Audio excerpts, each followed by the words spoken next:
महाराष्ट्राच्या कोट्यावधी रुपये येणार हे असे प्रकार चिंदी चोरीचे म्हणा, महाराष्ट्रातून लूटमारीचे म्हणा सातत्याने सुरू आहेत. आणि या लूटमारीच्या कार्यक्रमाला राज्याचे मुख्यमंत्री उपस्थित असतात, राज्याचे उपमुख्यमंत्री उपस्थित असतात आणि उपमुख्यमंत्री म्हणतात आम्ही बाळासाहेब ठाकरेंचा विचार पुढे नेत आहोत, महाराष्ट्र लुटण्याचा विचार आणि त्या लुटीला पाठिंबा देण्याचा विचार. काय कळतं काय राज्याचं उपमुख्यमंत्र्यांना हा विषय काय आहे तो?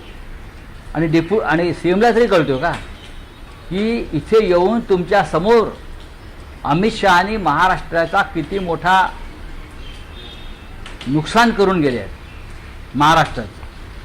राऊत साहेब, तुम्ही बाळासाहेबांच्या विचारांचा उल्लेख केला तर धनुष्यबाण चिन्ह गोठवणं म्हणजेच बाळासाहेबांचे विचार गोठवण्यासारखं आहे अशी टीका आता तुमच्यावर. आता बाळासाहेबांचा विचार काय एकनाथ शिंदे पुढे नेत आहे? धनुष्यबाण घेऊन चोरलेला धनुष्यबाणाची चोरी केली. कोणी चोरी केली? 3 चोर आहेत. ऑर्गनाइज क्राईम आहे. यांना मकोका लागायला पाहिजे. अमित शहा,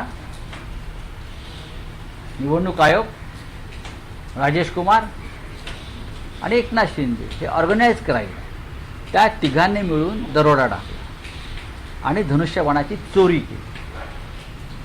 आमचं असं म्हणणं आहे जेव्हा आपण चोराला पकडतो तेव्हा आधी मुद्देमाल जप्त करतो ना, तसं आमचं म्हणणं आहे मुद्देमाल जप्त करा मग बघू. आमचा विचार तुम्ही सांगू नका बाळासाहेब ठाकरेंचा.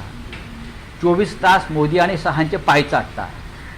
24 तास 24 आवर्स प्रोग्राम आहे त्यांचा. 24/7 मोदी शहांचे पाय चाटायचे, बूट चाटायचे, पाय नाही बूट चाटायचे आणि उदो करायचे. याच्यामध्ये कोणता आला बाळासाहेबांचा विचार? धनुष्यबाणाचं काय करायचं आम्ही बघू.